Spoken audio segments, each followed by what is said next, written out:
Draft is just about a month away, and each year teams make tons of franchise altering decisions in the draft, and a lot of them end up turning out bad. So today, I'm going to be predicting the top mistakes that I think NFL teams are going to be making in the 2024 NFL draft and why I think they're going to be mistakes.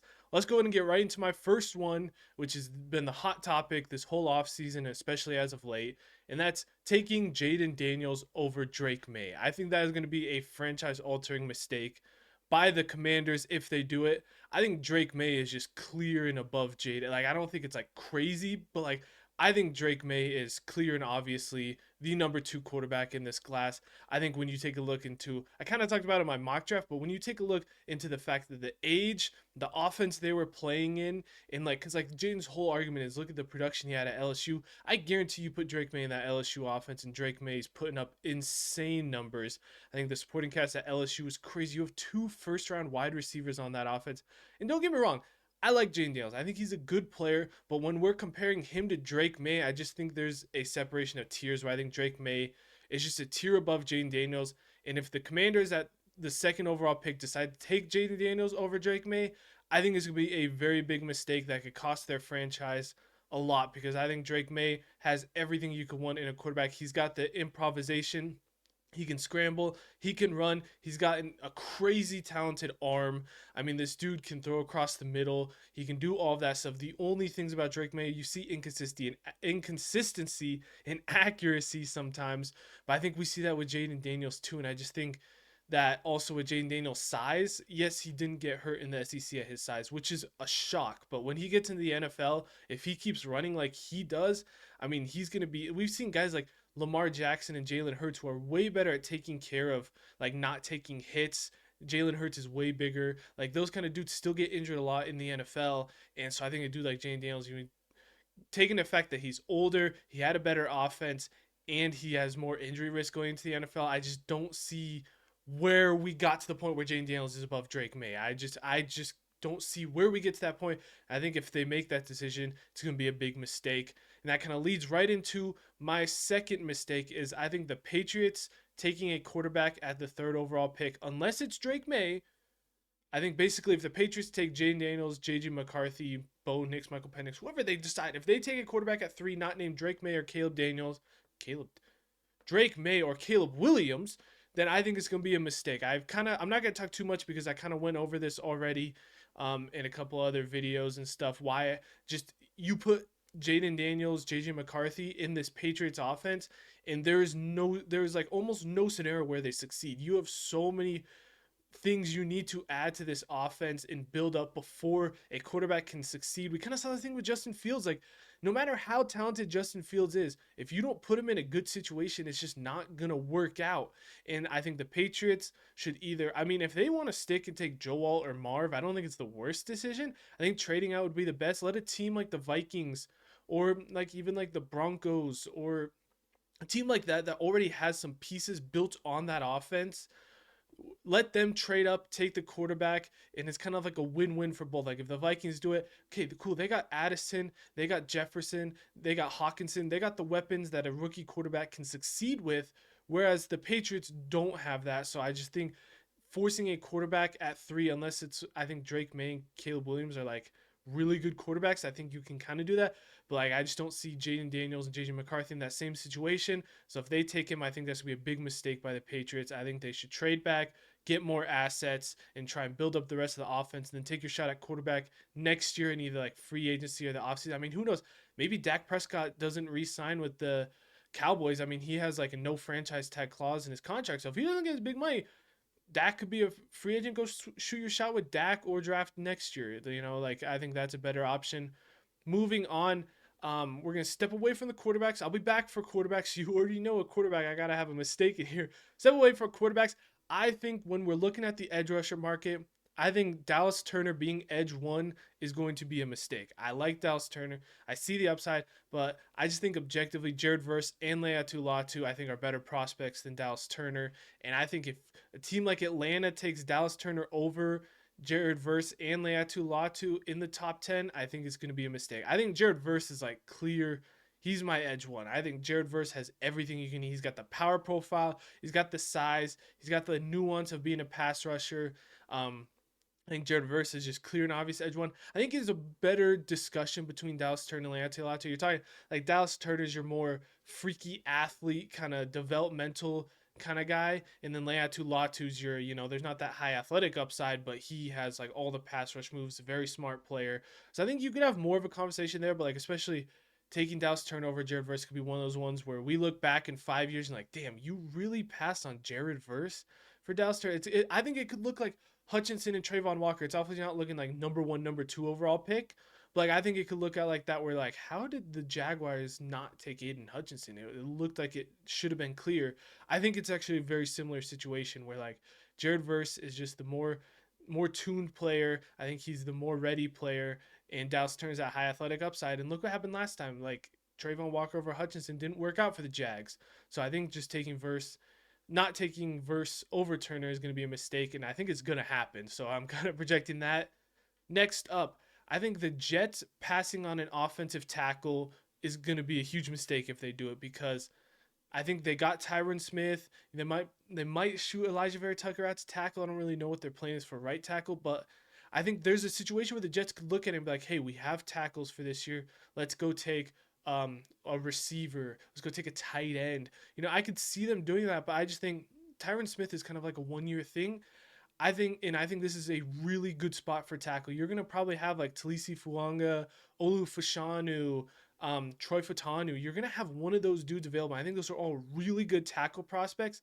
And if you're the Jets, if Aaron Rodgers is anything like we are hoping he could be, you're not drafting this high again next year. So, and Tyron Smith might be out the building by then. So you got to take your tackle while you have the chance. Think of it like Philly always does, where like they take a tackle or an edge rusher a year earlier than you need it because when the value's there, you got to take it. And I think that's what the Jets take the tackle now. And he might not play this year, but you're not going to have a chance to take a franchise tackle like this in the next couple of years. If you're doing anything, if this year or two goes anything like you're hoping it does, you're not going to be in a position to take a tackle, and that's a highly valued position that doesn't get drafted late usually. So take the tackle while you're here. I think that's what the Jets have to do. I think there's a good chance they do, but if they don't, it's going to be a huge mistake. Let's go ahead and reel back into the quarterback. How about it? Let's go ahead and do my hot take. I think drafting JJ McCarthy in the first round is going to be a mistake. Nonetheless, going top five, I think this could be a franchise altering mistake. I see the athletic upside, but just watching him at Michigan, I know it was more of like a run first offense, and the offense wasn't meant to make JJ McCarthy look good. It was meant to just run like a well oiled machine where he just has to make simple, easy decisions. But I just, watching JJ McCarthy, I just don't see him being like a franchise quarterback in the NFL. I think he could have some good games here or there. But like I just don't see him being that franchise quarterback. And especially if the Vikings send a god trade package to get up to like picks 3, 4, 5 and go take him. I think that could be one of the biggest draft. I think it could end up like the Trey Lance trade with San Francisco. I think that could be the outcome for the Minnesota Vikings if they make a move like that for McCarthy. I think he's a solid player, but I just trading away 3 probably first round picks to go up and get JJ McCarthy is just something that I don't see a lot of scenarios where that turns out to be a good move for the Vikings. And I get you saying like they have to, but like, do they have to? Like, do they? Like, I mean, if you tell me our options are trade up and get JJ McCarthy, say we need a quarterback. They don't really believe in Sam Darnold. They just kind of he's like a stopgap so that rookie doesn't have to play right away. If that's their theory, and you're like, okay, they need a quarterback though. You're telling me our options are either trade like 3 first round picks, go up to 5 and get JJ McCarthy, or just I'd rather just sit at 12 and take Bo Nix or Michael Penix. I think those guys are just as good, if not better prospects than JJ McCarthy. You don't have to trade anything for them. Hell, you could maybe even trade up into the back end of the first round to get one of those Michael Penix or Bo Nix. And I think that's a way better option than JJ McCarthy. Even just sit at 23, take Michael Penix at 23, and I think that's a way better outcome than trying to force up and get JJ McCarthy. I just think we're going to look back at a JJ McCarthy trade up and be like, what were the Minnesota Vikings doing? Now, it could be like the Broncos, the Raiders. I'm not saying it's going to be the Vikings, but the Vikings are just that most obvious team to do it right now. And I think we're going to look back and be like, wow, I can't believe that actually happened. So that's my next one. And then kind of leaning off of that, I live in Colorado. I have a lot of Broncos fans, so I'm tuned in with the Broncos, and I just have this feeling that however the Broncos acquire their quarterback is going to be a mistake. We don't know who they're getting yet. We don't know how they're acquiring them, but I just think however and whoever the Broncos get, it's going to be a mistake. Like they could go out and get a good quarterback, but I think they're going to way overpay. They could sit there and draft someone way too high. I don't know how they get their quarterback, but I'm just going to say that however they get him is going to be a mistake. I know it's very loose take, but I just have a bad feeling about what the Broncos are going to do at quarterback. And whatever they do, we're going to look back and be like, yeah, that probably wasn't the right move.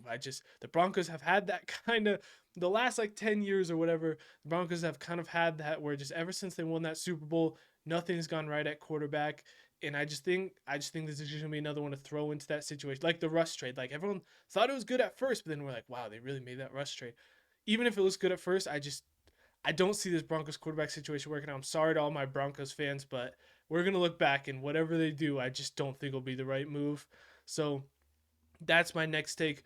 Moving on, I got I got a couple dudes that I think are gonna go in spots that I don't think they should. First one's Kool-Aid McKinstry. Especially after seeing him running the 4.4s in his pro day with a bum foot.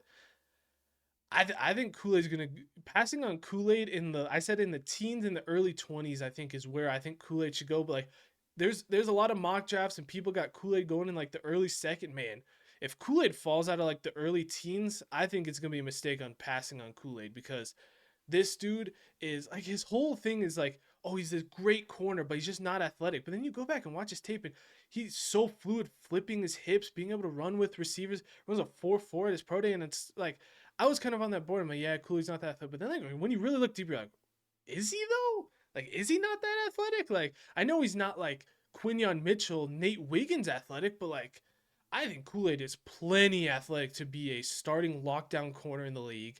And he's got all the technique. 3 year starter at Alabama under Nick Saban. Like Kool-Aid is just one of those dudes I'm kind of like, man, I was kind of like just falling on the train on the bandwagon of he's gonna be a later like first round pick, and then you start looking at it and I'm like, never mind, man. This dude should not be that late. This dude should be like at the latest should go in the early 20s. Like this dude's a stud.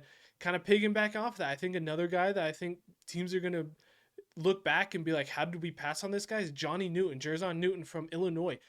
I think he's DT1. I was kind of like on board. Same with that. The Byron Murphy bandwagon kind of was picking up a lot of steam. And then you go back and watch Johnny Newton. You're like, damn, this dude's got it all. Like some people just kind of profile him as like this power dude. And yeah, he doesn't have like the same explosiveness and finesse as a dude like Byron Murphy. But like, go back and watch the Illinois tape. I'll be shout out to Devin Witherspoon for he was like, nah, bro, Johnny Newton's got it all, man. I went back and watched some Johnny Newton, and I agree with my boy Devin Witherspoon. Johnny Newton's got it all, man. This dude is an electric defensive tackle. He's got the power.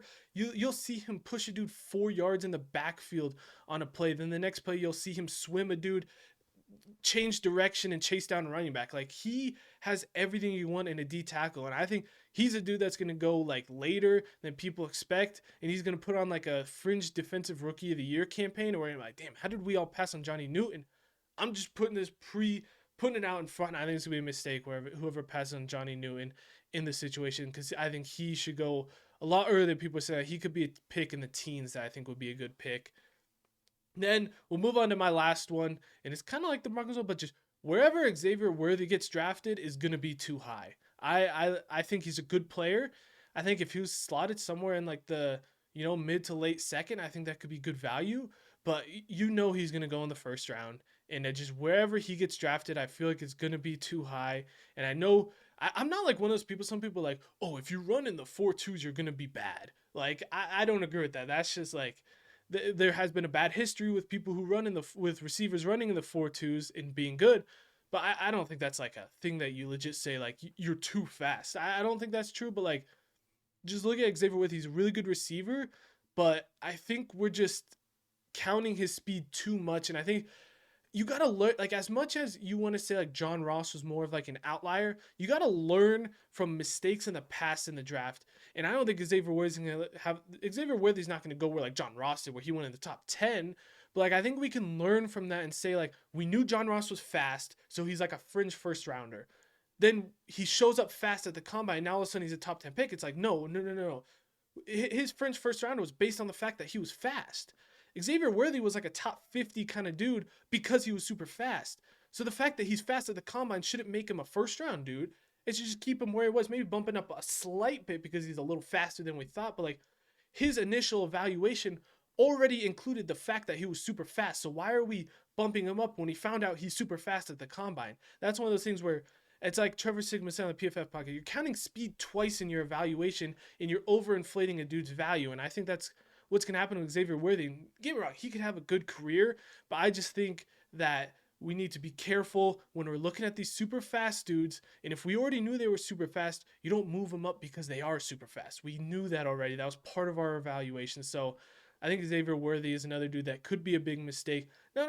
He could go in like the second and be a stud. I could be wrong on all of these, but these are what personally I think are things that we're going to go back. And when you're doing in 2 years, when you're doing your 2024 redraft, these dudes are all going to go in very different spots than where they actually go in the draft, because I think we're too high on some of these dudes, too low on some of these dudes. And I think teams, this is one of the drafts where a lot of drafts teams can make really big franchise altering decisions. This is a draft that's looking like it could be one of the most important and pivotal drafts we've seen for a lot of franchises, like the Washington Commanders, New England Patriots, Denver Broncos, Minnesota Vikings. Those four franchises could either go down in the dumps or rise up to the top after this draft. Like there is huge implications on this draft, and I'm excited to see it. I'm gonna keep turning out content for you guys. Let me know if you guys want to see anything specific in the comments. I got my gems and position rankings coming out soon, and I'll see you guys all for the next video. Make sure to like, subscribe, and do all that if you did enjoy the video.